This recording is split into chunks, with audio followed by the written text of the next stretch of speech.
Hello, कैसे हो आप लोग। आशा करता हूँ कि आप लोग अच्छे होंगे।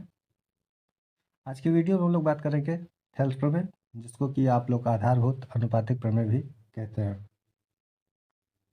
तो बहुत स्पष्ट शब्दों में, बहुत आसान शब्दों में मैं इसको प्रूफ करने की कोशिश करूँगा, इसलिए वीडियो में आप लोग अंत तक बने रहें, वीडियो को बिल्कुल भी स्किप ना करें। तो देख लेते हैं हेल्थ प्रमेय क्या है और उसका कैसे प्रूफ होता है। तो सबसे पहले ये आपकी एनसीईआरटी की बुक है और इसमें लिखा हुआ, यदि किसी त्रिभुज की एक भुजा के समांतर अन्य दो भुजाओं को भिन्न भिन्न बिंदुओं पर प्रतिच्छेद करने के लिए एक रेखा खींची जाए तो ये अन्य दो भुजाएं एक ही अनुपात में विभाजित हो जाती है। ठीक है, तो इसको हम लोग प्रूफ करते हैं। प्रूफ करने के लिए सबसे पहले हम लोग यहाँ लिख लेते हैं आधारभूत। ये इस प्रकार से भी पूछा जा सकता है कि आधारभूत अनुपातिक प्रमेय को सिद्ध कीजिए, या इस प्रकार से कहा जा सकता है कि थेल्स प्रमेय को सिद्ध कीजिए। तो आधारभूत समानुपातिक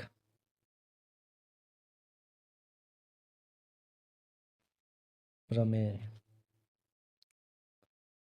या इसी को नीचे हम लिख लेते हैं थेल्स प्रमेय। अब आगे बढ़ते हैं। सबसे पहले एक चित्र बनाते हैं त्रिभुज।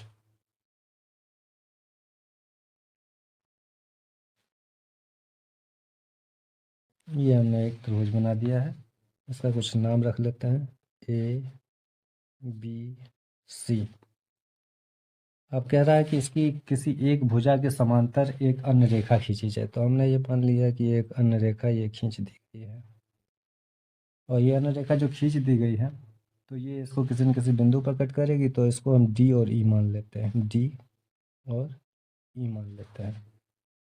अब आगे का काम क्या है, इससे इस रेखा पर हम परपेंडिकुलर खींच देते हैं, मतलब ये 90 डिग्री, और इस बिंदु से इस पर परपेंडिकुलर खींच देते हैं।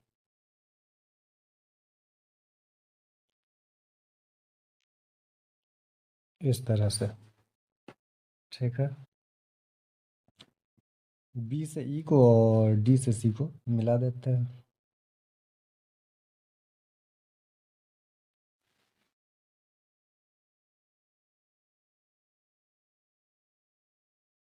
इस तरह से।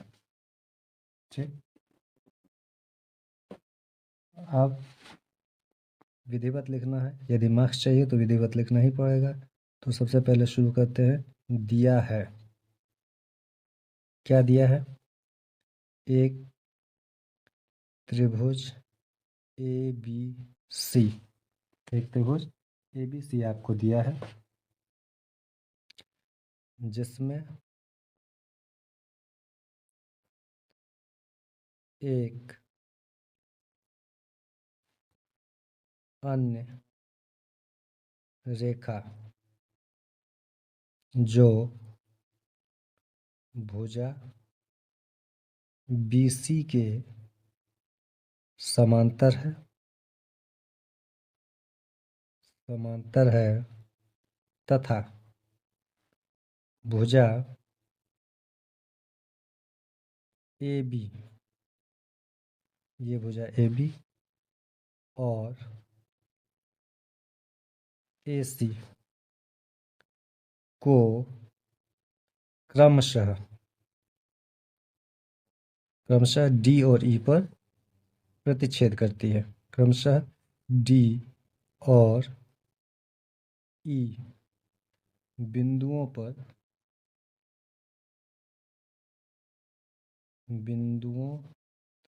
पर प्रतिच्छेद करती है। इतना काम हो गया जो आपको प्रश्न में दिया गया है।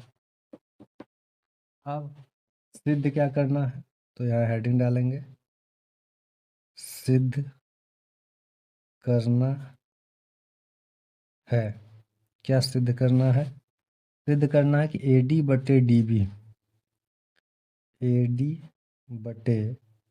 DB बराबर AE/EC,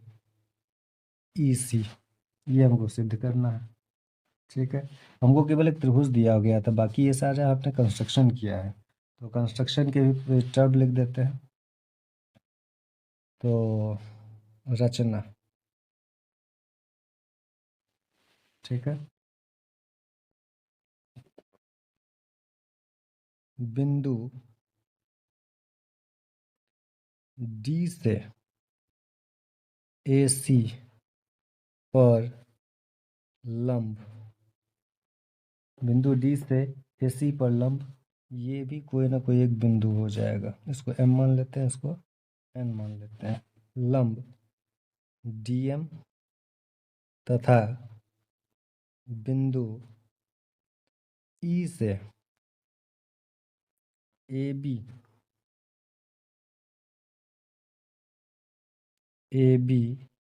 E से AB पर लंब EN खींचते हैं,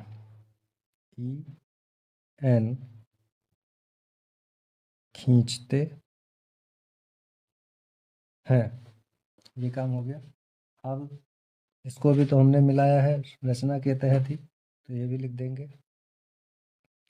बिंदु B से E को तथा बिंदु C से D को मिला देते हैं,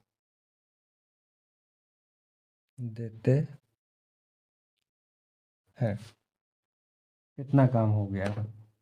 अब आगे चलना है, प्रमाण यानी प्रूफ देना है। प्रमाण, ठीक है, तो प्रमाण किस तरह से देना है, तो इसमें सबसे पहले त्रिभुज ले लेना है। कौन सा त्रिभुज? ये वाला त्रिभुज, ठीक है, और ये त्रिभुज ले लेंगे, और ये जो त्रिभुज बन रहा है ये त्रिभुज ले लेंगे, BDE या DBE, कुछ भी कह सकते हैं। तो त्रिभुज ADE का क्षेत्रफल, ADE का क्षेत्रफल, त्रिभुज ADE का क्षेत्रफल, तो आपने पढ़ा है त्रिभुज का क्षेत्रफल 1/2 आधार इंटू शीर्ष लंब, तो वही चीज़ इसमें हम लोग लगाने वाले हैं। 1/2 आधार, आधार क्या हो गया? आधार आपका AD हो गया, AD। शीर्ष लंब क्या हो जाएगा? इस भुजा पे लंब यही है, EN इंटू EN, ये हो गया। अब त्रिभुज BDE का क्षेत्रफल, BDE का क्षेत्रफल, इसको अनुपात में रखेंगे। त्रिभुज BDE का क्षेत्रफल फिर से वही हो जाएगा, इसको भी अनुपात में रखेंगे, 1/2। अब यहाँ पे कंफ्यूजन थोड़ा हो जाता है, ये BDE का क्षेत्रफल, तो आधार तो चलो ठीक, हमने क्या लिख दिया? BD लिख दिया। यहाँ DB के टर्म में है तो DB लिख लीजिए, DB, ताकि हमको निकालने में आसानी रहे। तो DB शीर्ष लंब क्या होगा? तो शीर्ष लंब देखिए, ये त्रिभुज यहीं तक बन रहा है, यहाँ तक। अक्सर स्टूडेंट इसको भूल जाते हैं, कंफ्यूज हो जाते हैं कि अब यहाँ शीर्ष लंब क्या रखा जाएगा। तो इसी भुजा को थोड़ा आगे बढ़ा यदि दिया और उस पर यदि हमने लंब खींच दिया, तो वो इस त्रिभुज का क्या हो जाएगा? हाइट हो जाएगी, इस त्रिभुज की ऊंचाई हो जाएगी, तो वही उसका शीर्ष लंब हो गया। तो यहाँ फिर से शीर्ष लंब क्या हो गया? EN, ठीक है। तो इस प्रकार से इसमें बच क्या जाएगा? तो इस प्रकार से इसमें बच जाता है AD/DB,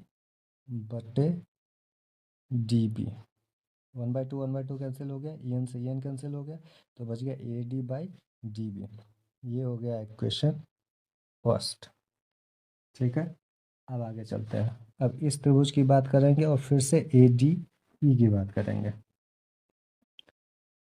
त्रिभुज ADE का क्षेत्रफल बराबर 1/2। अब जो है इधर से लेंगे, इसी त्रिभुज का क्षेत्रफल हमने इसको आधार मान करके निकाला था, अब इसको आधार मानेंगे। ठीक है, तो लंब ये वाला लंब हो जाएगा डीएम। 1/2 आधार ए इंटू लंब हो गया डीएम बाई, यहाँ भी लगा देते हैं। अब इस त्रिभुज को लेंगे, ये त्रिभुज आपका ई सी डी या सी डी ई, त्रिभुज सी डी ई का क्षेत्रफल, सी डी ई का क्षेत्रफल अगेन 1/2 इंटू भुजा क्या हो जाएगी सी ई या ई सी, कुछ भी मान सकते हैं। तो ई सी के टर्म में हमको प्रूव करना, तो हमने ई सी ही रख दिया। और इस ये भी त्रिभुज जो है, इस त्रिभुज की हाइट ये मानी जाएगी। इस त्रिभुज की ये भुजा बढ़ा दी गई, क्योंकि त्रिभुज यहीं तक बनना है, तो इस भुजा को आगे बढ़ाया गया। तो बढ़ा देने के बाद जो लंब खींचा जाएगा वही उसकी हाइट हो जाएगी, तो इंटू डी एम। फिर ये डी एम कैंसिल होगा, 1/2 कैंसिल हो गया, तो ये बच जाता है ए ई बाई ई सी। ये हो गया आपका इक्वेशन नंबर सेकेंड। तो इस प्रकार से दो इक्वेशन निकल गए। अब यहाँ पर कुछ स्टूडेंट क्या है, तो भूल जाते हैं कि अब इसके बाद क्या करना है, इन दोनों को किस नियम के तहत क्या किया जाए, तो अनुपात को बराबर रखा जाए।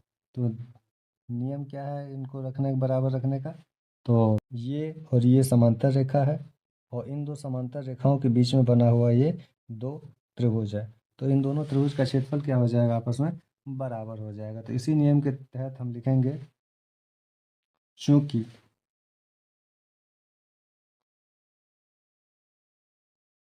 त्रिभुज बी डी ई तथा त्रिभुज सी डी ई, ठीक है, एक ही आधार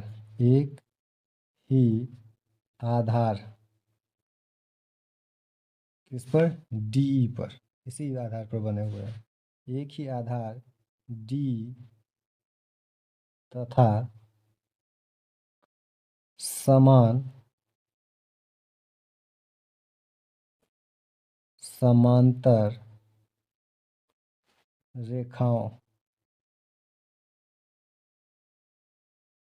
समान समांतर रेखाओं डी और बीसी के मध्य स्थित है। डी ई और बीसी के मध्य स्थित हैं। ठीक है, अतः उनका क्षेत्रफल, अतः उनका क्या लिखे, सीधे लिखें, अतः त्रिभुज बी डी ई तथा त्रिभुज सी डी, यहाँ हम त्रिभुज बनाना भूल गए, सी डी ई का क्षेत्रफल क्या होगा, समान होगा, समान होगा। उस स्थिति में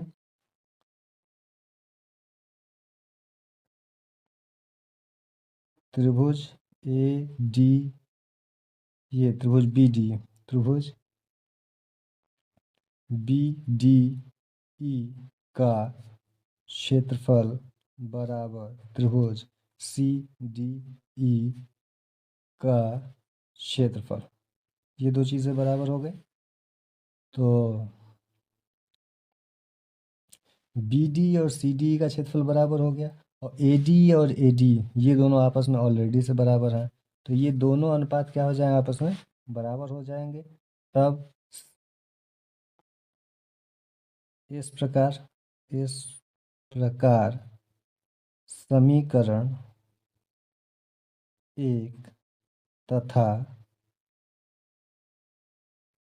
दो से, समीकरण एक तथा दो से क्या निकल के आ रहा है, तो त्रिभुज ए डी ई का क्षेत्रफल बटे त्रिभुज बी डी ई का क्षेत्रफल बराबर त्रिभुज ए डी ई का क्षेत्रफल बटे त्रिभुज सी डी ई का क्षेत्रफल।